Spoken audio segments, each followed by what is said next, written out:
Welcome to this in-depth interview with the CEO of Daimler Buses. We have been through a pandemic situation and we have now two other things to think about. We have the war in Ukraine and we have the energy crisis. So let's ask him about the time we had passed and also the upcoming time. Hello and nice to see you again after some years now with the pandemic situation. It's good to be back and I hope you are ready for some questions from us. Okay, let's start with the pandemic. Everything was in the right direction and the production was going well. What happened? Never seen before such a situation. You're completely right. 2019 was a great year, and in 2020 we were up for even better markets and better results, to be honest. 17th of March 2020, from one day to the other, lockdown came and there was a complete standstill. What happened? First of all, everybody had to get acquainted, but that I think is valid for everybody, not just for us in the company and our customers.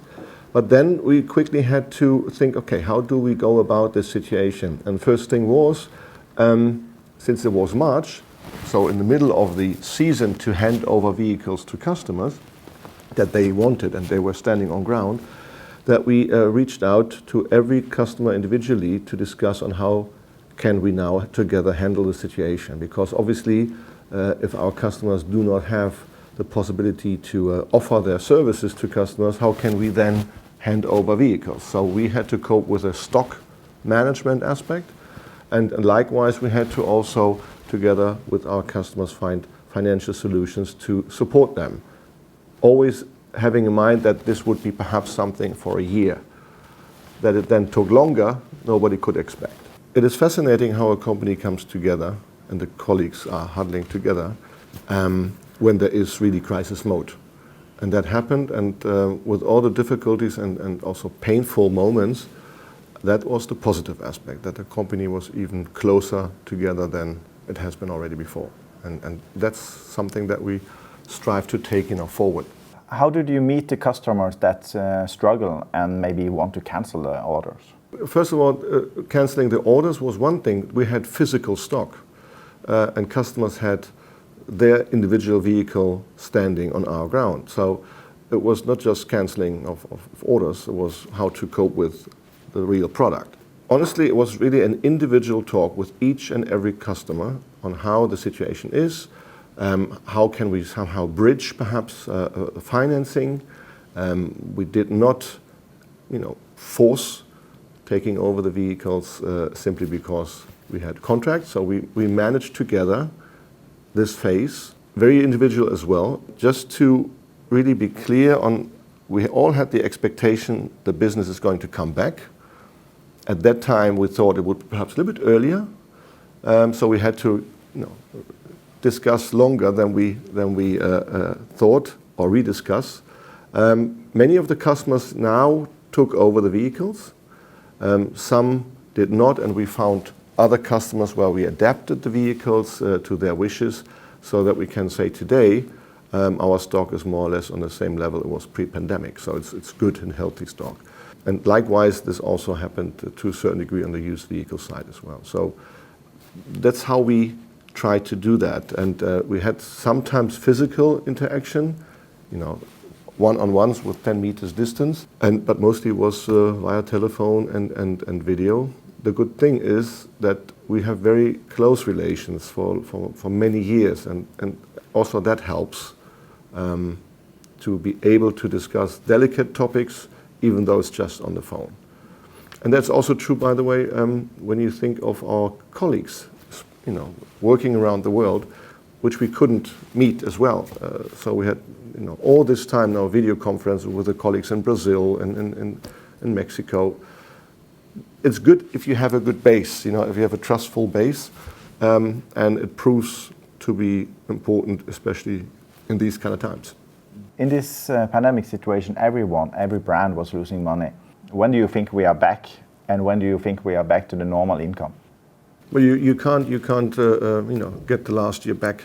It's just as it is. But what do we see right now? Obviously, the market is still hit by the aftermath of COVID, and we hope we don't have it to that extent again. On the other side, we have to separate a little bit the segments. If we talk about the line segment, that is still fairly stable. coach business obviously was hit hardest. We can also see it on the used vehicle side that there's a demand for our used vehicles as well. So this is also an indication that slight positive movements can be observed. People want to travel again. And this is what we are being told also by our customers, that the demand for their trips and their travels is high. So also that's something positive from my point of view. When we listen to the political people, we are reading in the media that we have to change our lifestyle, the way they're traveling. But when you see now at the airports, at the bus station, there's a lot of people. Yeah, but to be honest, everybody is obviously rightfully talking about this transformation. A bus as such is the best vehicle to use if you want to be climate friendly. Already today, not just in future when we have a ramp up of the electrified world. So it is a product that is a sustainable product in the true sense, just looking at the consumption per person on the vehicle. We can look ahead with confidence. We have the products in place. We have now Cetras that we presented on the top class and comfort class.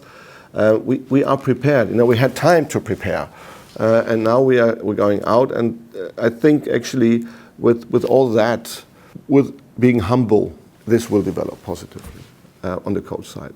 And actually, if you look to the situation in on the line business and the city business, city segment, there we are in the middle of the transition, and we continued working on that despite all the difficulties that the pandemic gave us.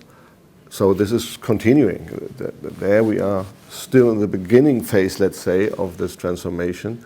And there we obviously had also many customer contacts over the time on how to really then not just purchase a vehicle that is electrified, but how to bring it into operation, how to then transition also your depot from conventional to electrified, because it's quite a task.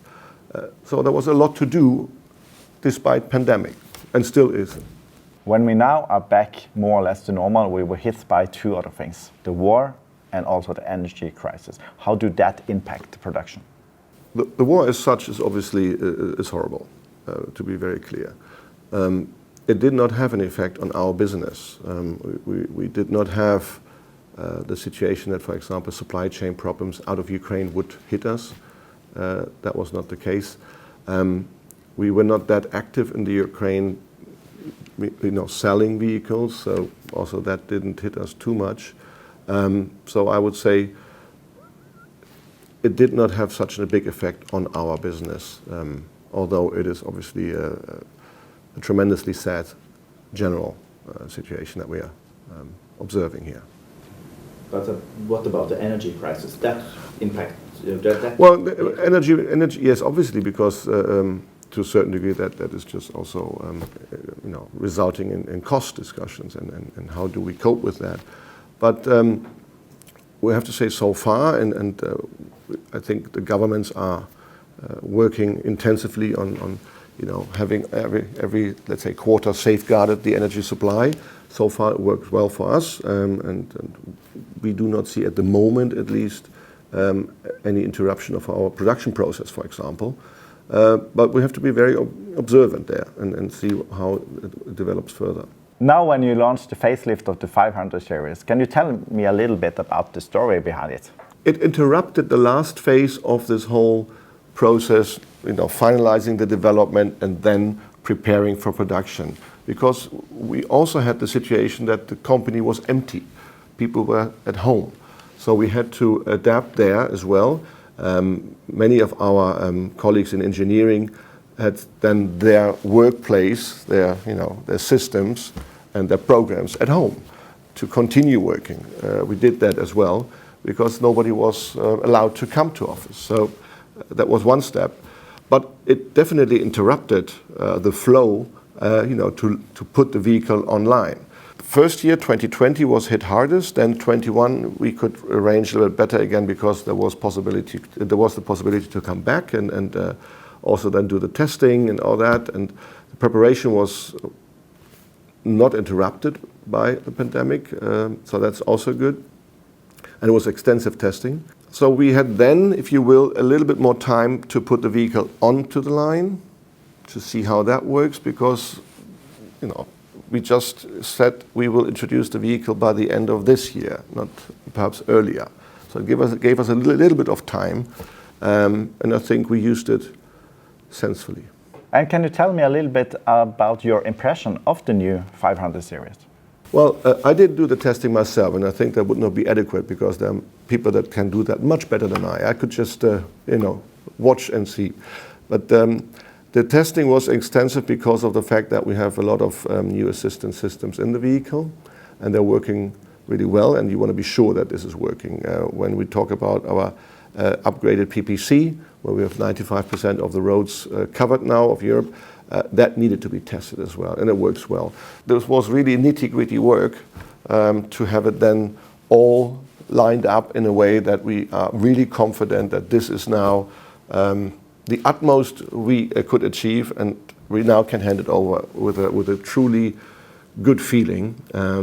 That was perhaps a positive aspect of this critical pandemic time, that we had these possibilities. Electromobility is on the way into the intercity and coach market. When do we see the e-buses for the long distance drive?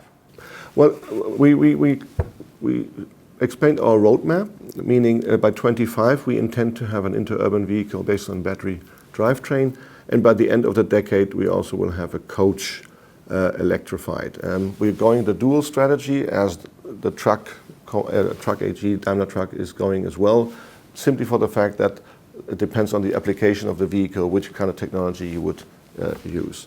I think more importantly, and we touched on it briefly, a vehicle as such is not enough. You need to have obviously a charging management in place, the infrastructure needs to be in place, and then the training with the new technology is also part of it. We all do that and support our customers learning from the city development now, and would also then transfer that potentially into other segments and customers that operate in that segment. There's one decisive point.